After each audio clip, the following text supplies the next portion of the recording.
नमस्कार। मैं डॉक्टर सुषमा मेहता उपस्थित हूँ लेकर धारावाहिक कालजयी कहानियों की इस श्रृंखला में अपनी ही लिखी कहानी पहले मुर्गी या अंडा का 9वां भाग। तो सुनिए कहानी। अगले 1 घंटे में तीनों लड़कियां शिमला के घुमावदार खूबसूरत ऊंचे नीचे रास्ते पर थीं। शिमला में अधिकतर पैदल ही घूमा जाता है। रिक्शा, ऑटो, बस आदि की सुविधा मेट्रो सिटीज़ की तरह नहीं है। कहीं चढ़ाई है तो कहीं उतराई, पर लंबे लंबे देवदार के पेड़ों के बीच बनी सड़क से पैदल गुजरना एक बहुत प्यारा एहसास है जो खुद चलकर ही अनुभव किया जा सकता है। अंततः वे तीनों एक छोटे से लाल रंग के गेट के सामने रुकीं।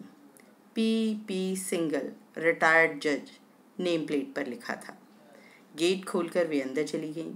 सामने छोटे खूबसूरत से लॉन को पार करके वे उस कॉटेज नुमा घर के दरवाजे तक पहुंच गईं और डोरबेल बजा दी। थोड़ी देर में एक बुजुर्ग से रौबदार व्यक्तित्व ने दरवाज़ा खोला। क्या आप ही पी सिंगल जी हैं? इंग्लिश बोलने की प्रैक्टिस होने पर भी अनिंद्या के मुंह से उस व्यक्तित्व के लिए जी अपने आप ही निकल पड़ा। जी हाँ, मैं ही हूँ पी सिंगल। हम पेइंग गेस्ट अकोमोडेशन के लिए आए हैं, अंजलि ने तुरंत कहा। अच्छा, कम इनसाइड। कहते कहते वे पीछे मुड़ गए। उनके साथ साथ वे तीनों लड़कियां भी अंदर चल पड़ीं। उन्हें सोफे पर बैठने का इशारा करते हुए जज साहब ने कहा, all 3 you want accommodation but.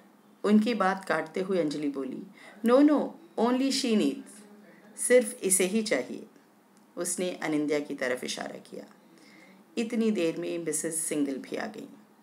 Boy cut grey hairs, woollen light brown suit और एम्ब्रॉयडर्ड शॉल, एक डिसेंट लुक। सबसे ख़ास थी उस मुलायम से चेहरे की मुस्कुराहट, इतनी नेचुरल कि देखते ही लगता कि पता नहीं कब से इन्हें जानते हैं। सारी बातचीत हुई। उन्होंने अनिंद्या को उसका कमरा भी दिखाया। कमरा खुला खुला सा था। उसकी खिड़की बाहर की तरफ खुलती थी, जहाँ सामने खुला सा मैदान था और उसके पीछे पहाड़, एक खूबसूरत नज़ारा। सिंगल दंपत्ति के 2 बच्चे थे जो यूएस में सेटल थे। बीच बीच में वो भी आते रहते हैं या कभी हम वहाँ चले जाते हैं, सिंगल आंटी ने बताया। सारी बातें तय हो गईं। उन तीनों को हर लिहाज से वह घर अच्छा लगा था। अनिंद्या ने हॉस्टल लौटकर मामा से बात की तो उन्होंने कहा, ठीक है, पर अभी फाइनल मत कर देना। कल शाम तक मैं और तेरे पापा वहाँ आ रहे हैं, एक बार हम भी देख लें। ठीक है, अनिंद्या ने कहा। तुझे कुछ सामान मंगवाना हो तो बता दे, मैं लेती आऊँगी, मामा ने कहा था। ठीक है, मैं आपको मैसेज कर दूँगी, कहकर अनिंद्या ने फ़ोन काट दिया। चलो, रहने की टेंशन तो दूर हुई फॉर द टाइम बीइंग। अगले दिन शाम तक मामा पापा आ गए।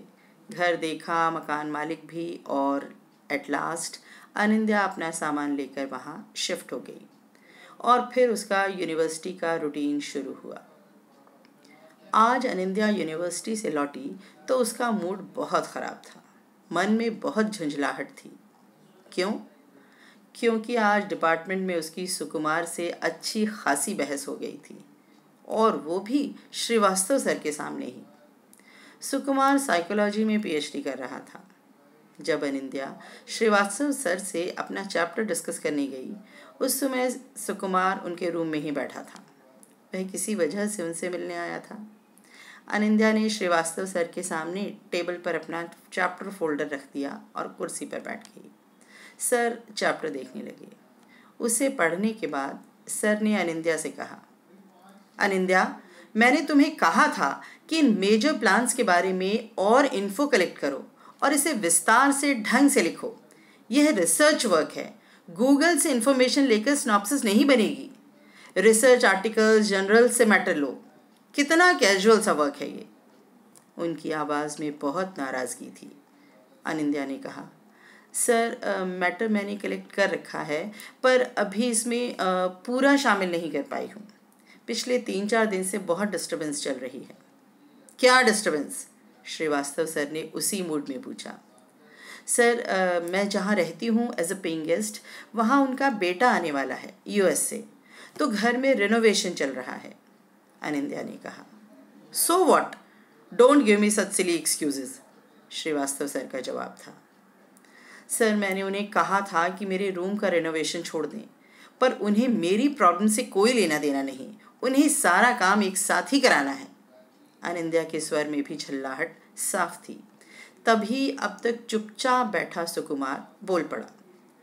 हम हमेशा दूसरों में कमियां निकालते हैं, अपने लूपहोल्स के लिए भी दूसरों को ही जिम्मेदार ठहराते हैं, काम पूरा न होने पाने का एक्सक्यूज ढूंढ ही लेते हैं।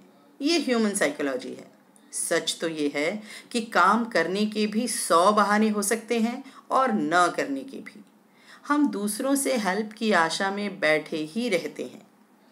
अनिंद्या ने कहा, यहाँ मेरे सामने प्रॉब्लम है और मेरे लैंडलॉर्ड साथ नहीं दे रहे हैं, तो सॉल्यूशन कैसे निकलेगा? श्रीवास्तव सर दोनों की बातें बड़े ध्यान से सुन रहे थे। इनफैक्ट इस नई पीढ़ी के आर्ग्यूमेंट्स उन्हें बहुत पसंद आ रहे थे। वे चुप ही रहे। सुकुमार बोला, आप लाइब्रेरी में बैठकर अपना टाइम यूटिलाइज कर लेती, आप अपना रूटीन चेंज करती तो लैंडलॉर्ड भी कुछ न कुछ एडजस्टमेंट ज़रूर करते जो आपको फेवर करता। मैं खुद भी एज अ पेइंग गेस्ट रहा हूँ और प्रॉब्लम्स भी फेस की हैं, इसीलिए आपको बता रहा हूँ। खुद इनिशिएटिव लेकर देखो, तब दूसरे भी हेल्प करते हैं।